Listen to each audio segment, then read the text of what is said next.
todos los profesionales que tienen la especialización respectiva en algún área de la psicología, de reconocer esa información ante el Ministerio de Salud Pública y Bienestar para que nos puedan habilitar como especialistas. Es decir, esta ley prácticamente lo que posiciona a partir de ahora es la especialización en posgrado en determinados ámbitos de la psicología. Es decir, yo ya no puedo presentarme como una especialista en psicología clínica de niños y adolescentes si efectivamente no me respalda una formación académica y un título que yo tuve en un programa de especialización que lo realicé en una universidad pública, privada, nacional o extranjera, que ha sido habilitada por las entidades que correspondan. Ese es un punto demasiado importante, porque hasta antes de tener esta ley, cualquier psicólogo con grado de formación de licenciatura se presentaba como especialista. Bastaba con que abra su consultorio y diga, bueno, yo me especializo en niñez, adolescencia, en psicología forense, en fin. Entonces teníamos prácticamente, digamos, profesionales muy abarcantes y en consecuencia la calidad también del servicio a veces no era bueno, y los usuarios del servicio de psicología tampoco tenían lugares o, digamos, una garantía normatizada de que podían hacer denuncias acerca de la calidad del servicio que estaban recibiendo. Bueno, hasta acá no sé si hay alguna pregunta, si les quedó claro, quieren hacer alguna consulta más puntual en estos aspectos.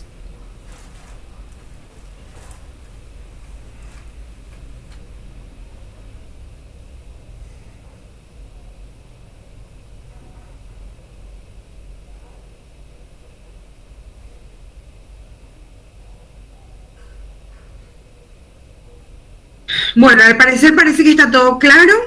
Voy a avanzar nomás entonces. Bueno, en el capítulo 4, en el capítulo 2, artículo 4, establece qué es lo que vamos a considerar ejercicio profesional de la psicología. En primer lugar, la producción de conocimientos, obviamente en materia de psicología, la investigación, la aplicación de procedimientos, técnicas y recursos específicos, así como la enseñanza, la gestión o la gerencia. Es decir, tenemos que verdaderamente tener en nuestro haber procedimientos, técnicas y recursos que respondan a una escuela, a una teoría, a una corriente psicológica cuyos procedimientos, cuyas técnicas y cuyos recursos terapéuticos sean de reconocimiento por la comunidad científica internacional, regional y nacional. En ese sentido, entonces, hasta lo que antes de tener esta ley se hacía en nombre de la psicología, entonces ha quedado prácticamente sin efecto, porque, como vuelvo a repetir, en nombre de la psicología muchas veces se hacían cuestiones que no correspondían. Aromaterapia, musicoterapia, ese tipo de cosas que, si bien son, digamos, aspectos complementarios a algún tipo de búsqueda de bienestar de las personas, no se constituían en puridad en procedimientos, técnicas y recursos específicos que tengan rigor técnico y científico. Otra cuestión que se considera ejercicio profesional de la psicología son todas las actividades relacionadas al diagnóstico, pronóstico y tratamiento psicológico, la recuperación, rehabilitación, prevención de enfermedades, la conservación, promoción y educación de la salud mental, independientemente de la etapa de crecimiento y desarrollo en el que se encuentran las personas y las comunidades, respetando el contexto cultural en el abordaje. También ejercicio profesional en la psicología es ejercer las prácticas dentro de la dinámica de la docencia e investigación basándose en los principios científicos, conocimientos, habilidades adquiridas de su formación profesional. También el desempeño de cargos, funciones, comisiones o empleos por designación de autoridad pública o privada dentro de sus competencias profesionales. Y en quinto lugar, la emisión de informes, evaluación psicológica, expedición de certificados, consultas, asesoramientos, estudios, asesoría, indicaciones, dictámenes periciales relativos a personas, grupos, instituciones y comunidades a pedido de la parte interesada, representante legal o por mandato de autoridad competente. Vale decir, en este caso, por ejemplo, en el punto 5, en el punto 4, cuando dice el desempeño de cargos, es decir, yo como psicólogo también puedo ocupar cargos relacionados a mi actividad, que puede ser una dirección, una jefatura de salud mental, o en el caso del psicólogo educacional, tener un área académica a su cargo, una coordinación de un nivel o ciclo educativo, etcétera. Eso también es ejercer la profesión, ¿verdad? Y dice también acá, en el punto 4, dice, por designación de autoridad pública o privada, en este caso, en casos de como lo que fue la pandemia, una experiencia muy cercana que yo he tenido en el pasado ha sido el tema de Puebolaños, el incendio del supermercado Puebolaños, donde a través de la UNICEF, conjuntamente con el Ministerio de Salud Pública, se ha diseñado un programa de atención a las comunidades que fueron afectadas por el incendio. A mí particularmente me ha tocado trabajar en el barrio Santísima Trinidad, donde prácticamente 2 escuelas se han visto muy afectadas por el incendio y en donde hemos tenido prácticamente familias enteras donde quedaban un integrante, sea niño, adolescente o adulto, que ha tenido que sufrir la pérdida de todos sus familiares en el incendio y hemos tenido que desarrollar actividades de contención en crisis de manera colectiva. En este caso, hay un llamado que hace una autoridad competente como el Ministerio de Salud o el Ministerio de Educación ante situaciones de flagelo humanitario como guerras, alguna situación que se dé por fenómenos naturales, inundaciones, que pueden ser también en las comunidades donde hay huracanes, etcétera. Se ven, comunidades asoladas por estos fenómenos. En general, estas instituciones rectoras como el Ministerio de Salud, de Educación o de Acción Social hace llamado a profesionales y en el marco de ese llamado uno va como voluntario para poder hacer contención en crisis. Eso también es ejercicio profesional, porque hay un llamado que se hace para poder brindar este tipo de atención y de asistencia. ¿Alguna consulta hasta acá?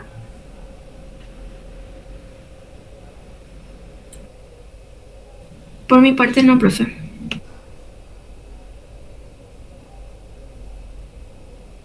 Ok, muy bien. Avanzamos entonces. Vemos ahora en el artículo 5. El psicólogo también puede ejercer su actividad de manera autónoma. Puede ejercerlo de manera individual o puede también integrar equipos interdisciplinarios o multidisciplinarios o intersectoriales en instituciones públicas, privadas o mixtas que requieran sus servicios. En cualquiera de los casos podrá hacerlo también a requerimientos de especialistas de otras disciplinas o de personas que voluntariamente soliciten su asistencia profesional. También el artículo 6 dice que el ejercicio de la profesión de psicólogo o psicóloga solo se va a autorizar a aquellas personas que, en primer lugar, posean el título habilitante de licenciatura en psicología, que es otorgado por universidades nacionales o universidades privadas habilitadas por el Estado conforme a la legislación vigente, y registro profesional vigente emitido por el Ministerio de Salud Pública y Bienestar Social. Segundo, que cumplan con todas las disposiciones que da esta ley y sus reglamentaciones.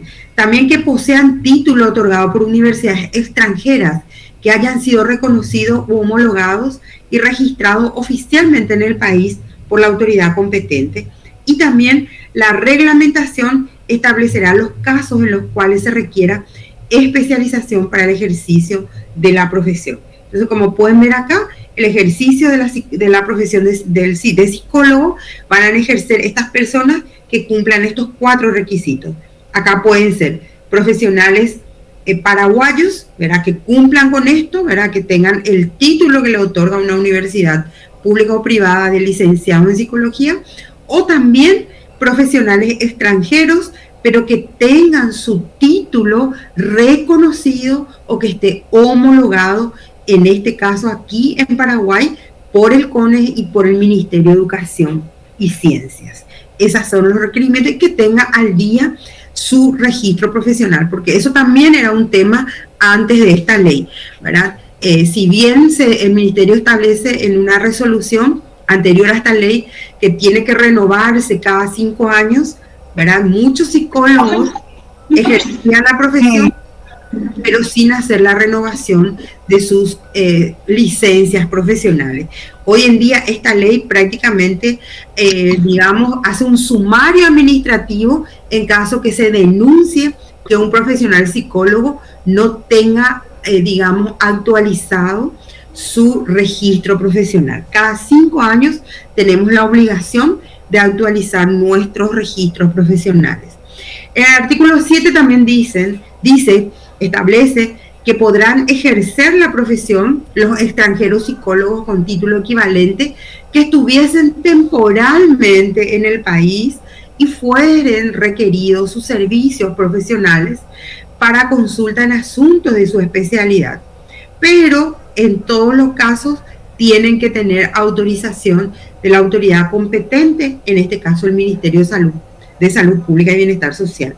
Es decir, si nosotros queremos traer a un especialista en contención en crisis para grandes grupos de personas, traemos de los Estados Unidos o traemos de España, de algunos de estos países que tienen especialistas expertos, lo podemos traer, ¿verdad? Pero de manera temporal y exclusivamente para eso, no para otra cosa. Antes de esta ley venían extranjeros que se les traían como disertantes, pero finalmente se quedaban 2 o 3 meses haciendo también docencia en muchos casos. Con esta ley solamente se le puede traer a extranjeros profesionales exclusivamente para una actividad que se declare y se autorice por la autoridad competente, en este caso el Ministerio de Salud Pública y Bienestar Social. Y dice claramente ahí, la autorización para el ejercicio profesional será concedida por el plazo establecido en la reglamentación de esta ley.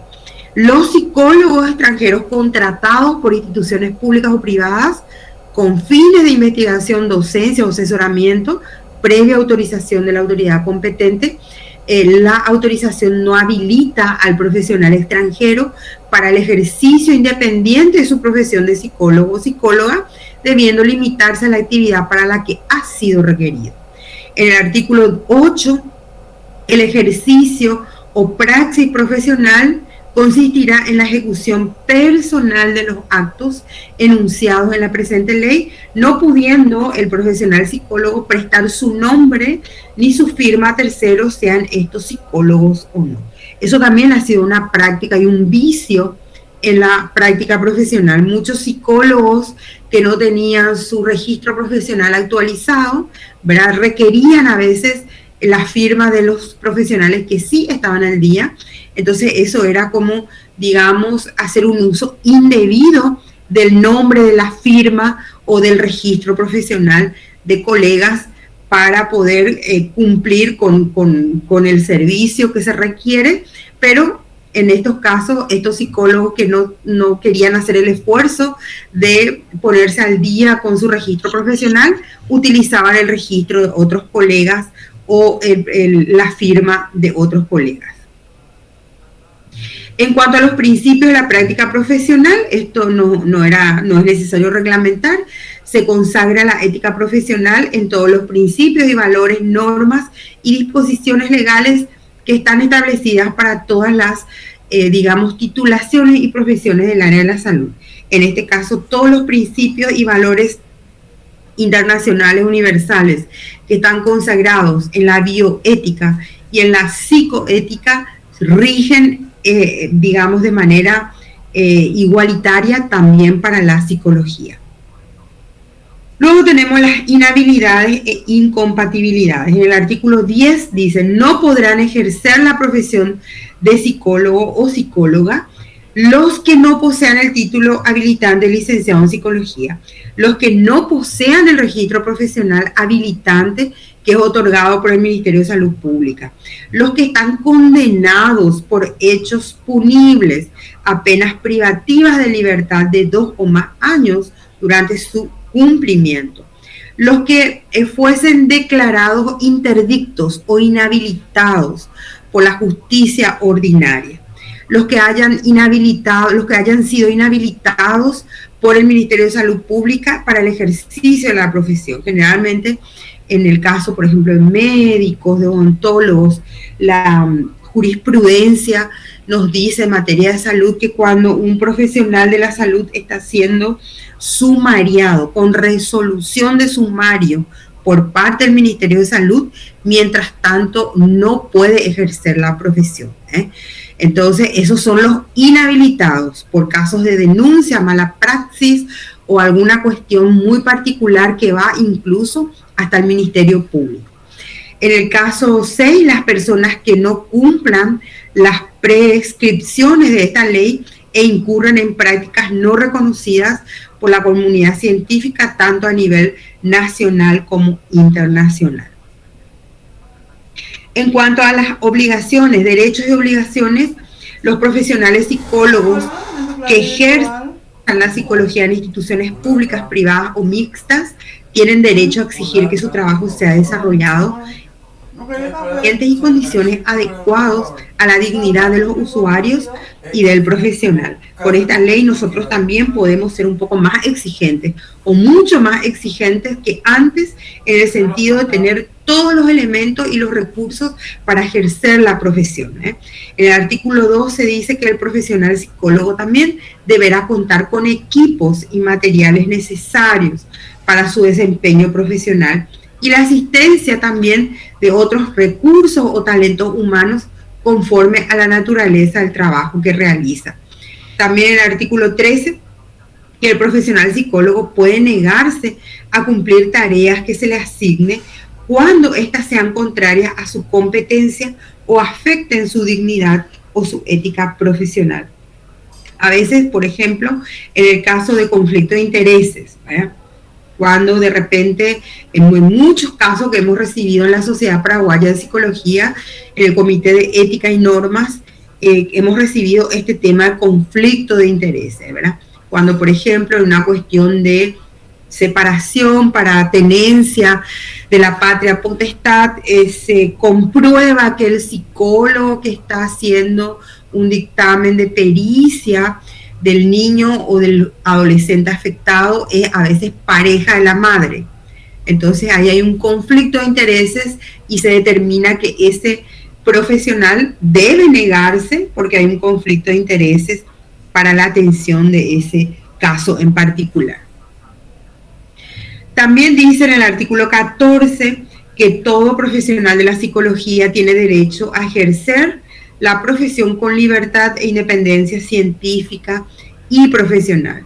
Los psicólogos profesionales podrán emitir certificados o informes de las prestaciones de servicios que efectúen, así como también las conclusiones de diagnósticos referentes a los estados psíquicos de las personas en consulta o trabajos realizados en su área de especialización.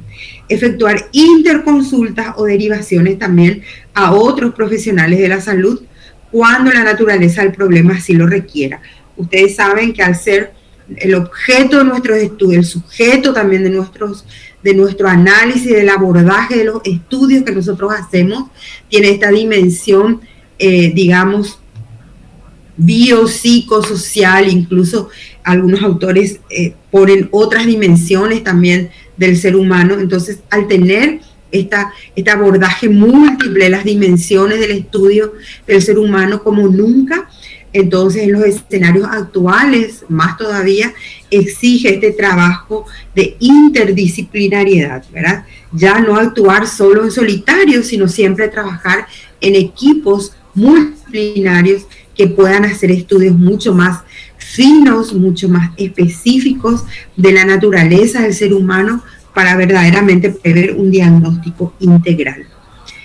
Muy bien, en el artículo 15 dice que los profesionales que ejerzan la psicología están obligados a promover la salud integral y el bienestar de las personas o grupos en el marco del respeto de los derechos humanos, en consonancia también con el interés y la cultura de las personas. Y muchas veces, cuando trabajamos con estudiantes, ya desde el primer curso, una de las cuestiones que siempre impulsamos y promovemos los docentes, ya en el ámbito un poco más de la práctica profesional de los futuros egresados, es que esta promoción de la salud mental, integral, del bienestar, también parte del ejemplo, ¿verdad? El ejemplo de colegas, de los docentes, también tiene que ser parte de esta promoción, ¿verdad? Entonces, en ese sentido, siempre decimos, un buen docente es aquel también que promueve el bienestar y aspectos relacionados al cuidado de la salud integral, que mejor que promover y enseñar también con el ejemplo. También el psicólogo tiene que promover programas, proyectos orientados al bienestar de los grupos y de las comunidades, utilizar en la práctica profesional técnicas y procedimientos basados en métodos científicos o en aquellos que son utilizados y reconocidos por la comunidad psicológica, tanto nacional como internacional, por lo tanto que impartan en las universidades debidamente habilitadas y en las que se fundamenta el trabajo del psicólogo. También estamos obligados los psicólogos por esta ley a efectuar interconsultas o derivaciones a otros profesionales de la salud cuando la naturaleza del problema así lo requiera. También en el punto 5 dice esta ley que estamos obligados a proteger a los usuarios o examinados que llegan hasta nosotros, ¿verdad? Solicitando nuestros servicios, asegurándoles que las pruebas y los resultados que se le otorgan en caso de ser utilizados, se resguardará la identidad de ellos, de los pacientes, bajo las reglas del secreto profesional. Este es todo un tema que tenemos que desarrollar cada vez con mayor, énfasis, y donde los contenidos de la ética profesional tienen que estar presentes. En el punto 6 también dice este artículo que los psicólogos tenemos que prestar nuestros servicios conforme a nuestra área de trabajo, que no sean requeridos por las autoridades sanitarias en caso de una emergencia nacional. Eso ya les expliqué en qué consistía. También guardar el secreto profesional sobre cualquier acto, prescripción, terapia o tratamiento que se realizare en cumplimiento de estas tareas específicas profesionales, así también como datos o hechos que se comunican en razón de esta actividad profesional, ya sean sobre aspectos físicos, psicológicos o ideológicos que tenga la persona que recurra a nuestros servicios, salvo las excepciones que están previstas en la ley y en las reglamentaciones. También estamos obligados a que las personas, que las personas que recurren o que se someten, al tratamiento psicológico, deben prestar su consentimiento informado en igual término para el tratamiento médico.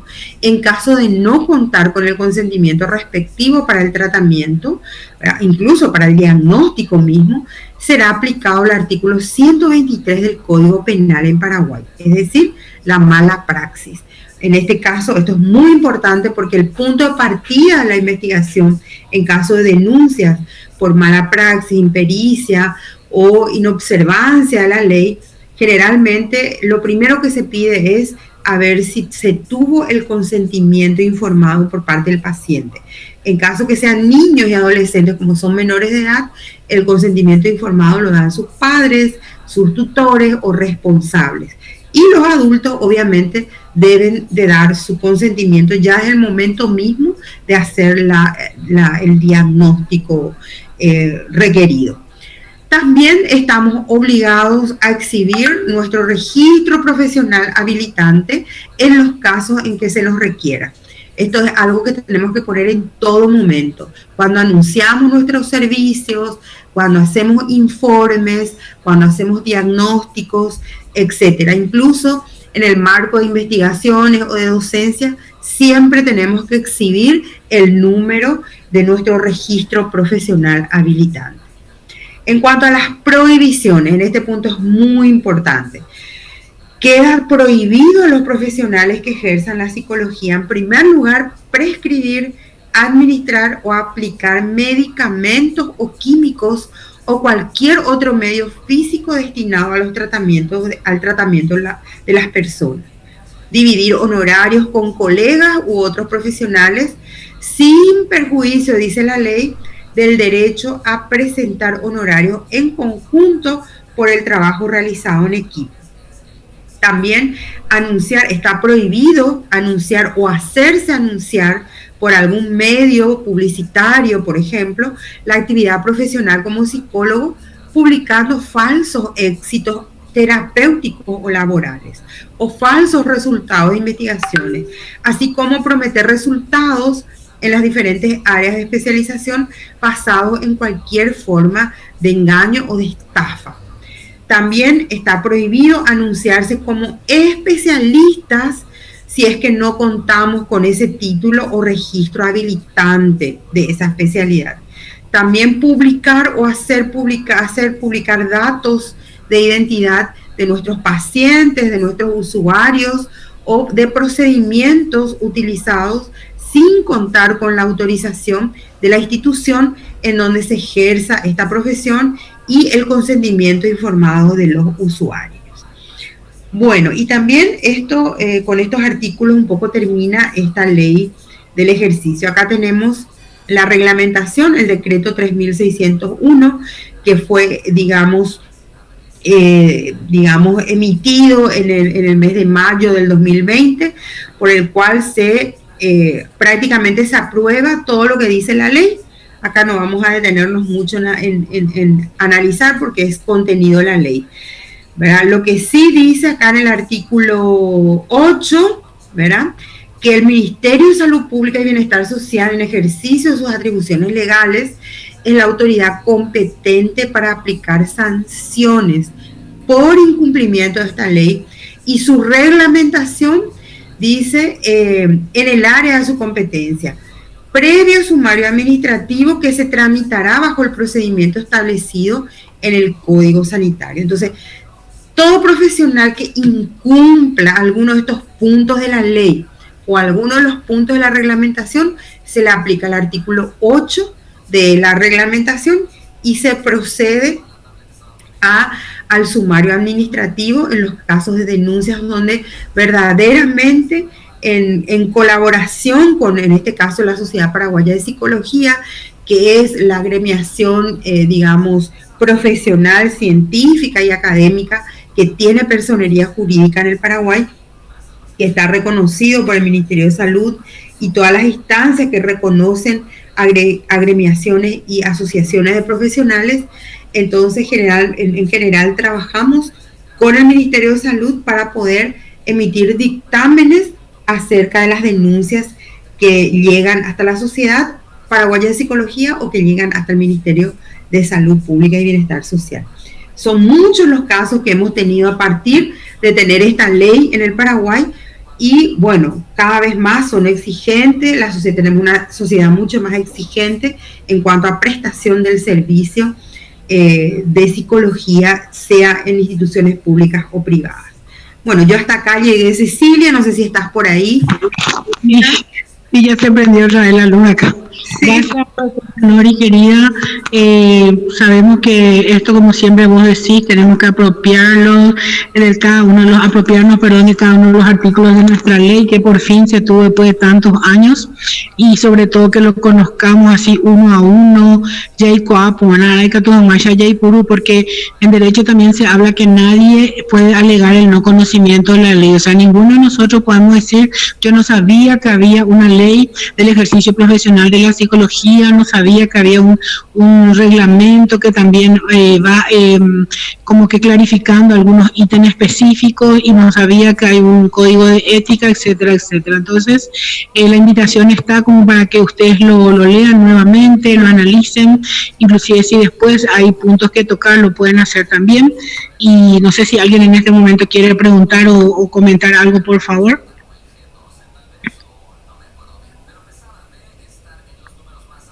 Yo creo que este es un espacio y una brillante oportunidad también que tienen los estudiantes para poder hacer preguntas, consultas, organizar pequeños foros o círculos para poder hacer debates más profundos. El tema es que ustedes reciban su título conociendo en profundidad esta ley que es de ustedes, que es de nosotros, de todos los psicólogos en el Paraguay. Me gustaría ver si hay algún estudiante que quiera hacer alguna reflexión final o algún comentario respecto a esta normativa que tenemos todos los psicólogos en el Paraguay.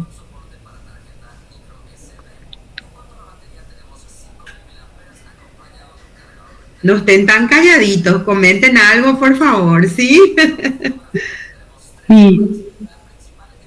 Sabemos que una vez que ellos tengan su defensa de tesina, que es la última asignatura de la carrera, que en este caso Psicología Clínica Noris, ellos van por el certificado de estudios, a posteriori el título, después del título van el MEC, que es el que habilita el título, y después ya va al Ministerio de Salud para que ellos puedan tener la expedición de su registro profesional, como estuviste mencionando, que está a cargo del Ministerio de Salud Pública y Bienestar Social.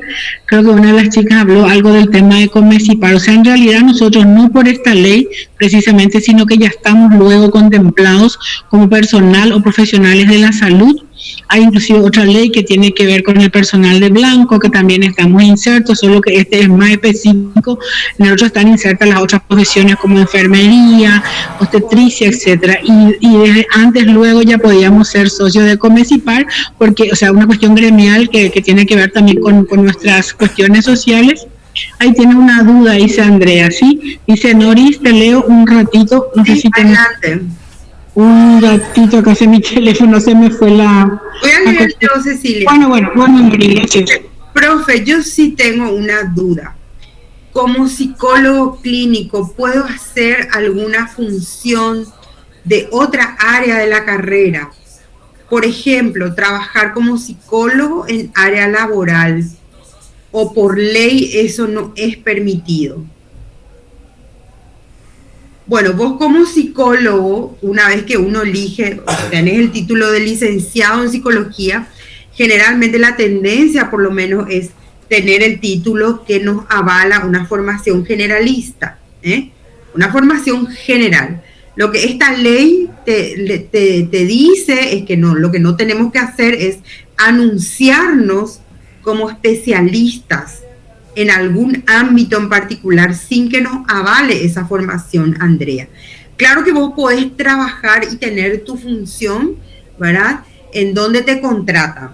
Ahora bien, obviamente, cuando te contratan, sobre todo en las instituciones públicas, ¿verdad?, ya hay un perfil. Y si supongamos que en ese perfil dicen psicólogo clínico, preferentemente quieren contratar y llaman a un concurso a psicólogos clínicos o a psicólogos educacionales o educativos, en el caso de las instituciones educativas, ¿verdad? ¿Qué es lo que estaba pasando antes que tengamos esta ley? Por ejemplo, con las instituciones educativas, generalmente contratan psicólogos y han tenido una formación muy específica en psicología clínica y van a las instituciones educativas, al colegio, a la escuela, y quieren tener como un consultorio dentro de la escuela y del colegio.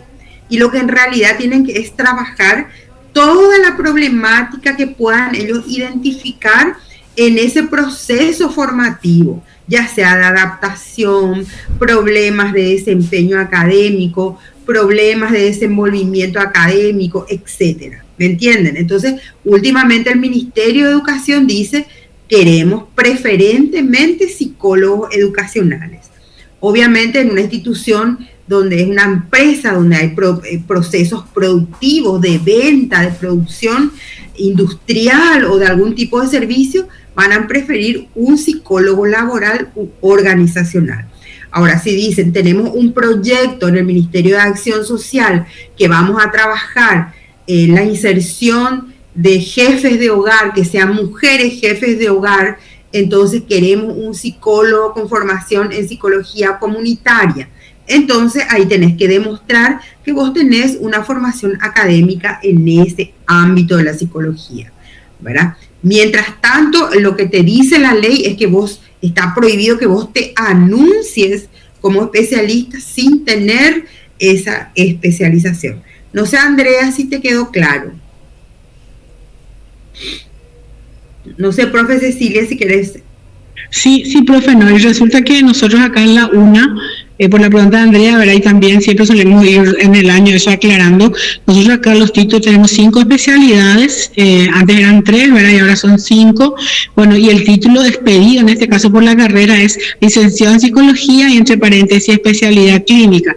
Lo que pasa es que con esta ley y con lo que es la NEA, es quien es la Agencia Nacional de la Educación, el que marca, o sea, la institución que marca los criterios de calidad. Hoy en día la tendencia va a ser otra vez la formación generalista como era antes, ¿verdad? Hay una comisión que va a trabajar por los cambios y adecuaciones curriculares como ya están en otras universidades. Entonces, lo que la ley exige también es que a partir de la ley no tiene efecto retroactivo, sin embargo nos da tiempo también para adecuarnos, actualizarnos y bueno, yo tengo mi título de licenciatura especialidad clínica de 1997, en esa época eran 6 años, después bajó a 5 y bueno, y se van actualizando los contenidos, todo lo que tenga que ver con la parte técnica especializada. Y vos sabés, Nori, lo que hoy nos pide es que tengamos un título ya de posgrado de especialización, porque lo que hoy tenemos nosotros, y lo van a tener acá las chicas y los chicos de este año quinto primera,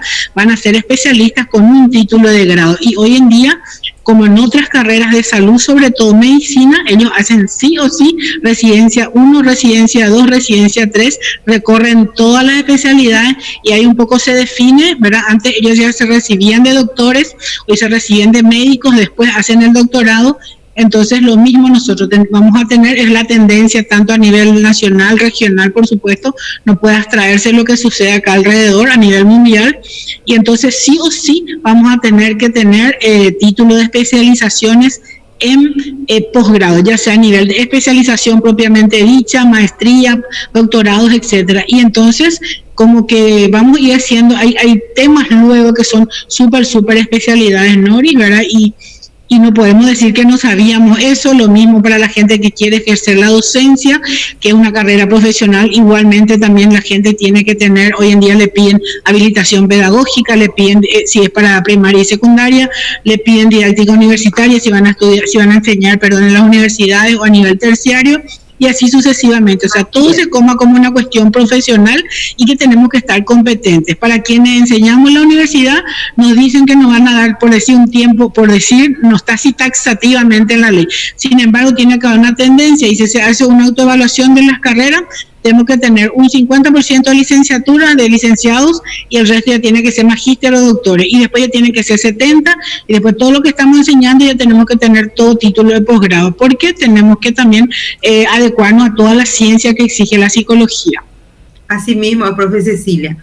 Yo creo que tenemos que ir un poco ayornándonos a todas estas exigencias en estos aspectos, en estas dimensiones que nos plantea actualizarnos un poco en la ciencia, en las cosas que nos gustan hacer y no parar de estudiar. Yo creo que con esto un poco también estas normas y estas leyes lo que hacen es garantizar que el ejercicio de las profesiones estén bajo parámetros internacionales, digamos, que se implementa y se desarrolla en todos los puntos del país, ¿verdad? Y nosotros como país no podemos estar ajenos a eso. Y bueno, no sé si no hay alguna otra consulta a nivel de estudiantes. Creo que no, profe, entonces no sé si quieres sacarnos una fotito, profe, si por ahí alguien quiere prender su cámara para tener así nuestra evidencia. Muy bien. Entonces, si podemos abrir todos un poco la cámara, los que tienen. Un segundito, por favor. Sí, un ratito. Vamos a contar 1, 2, 3. Primera toma.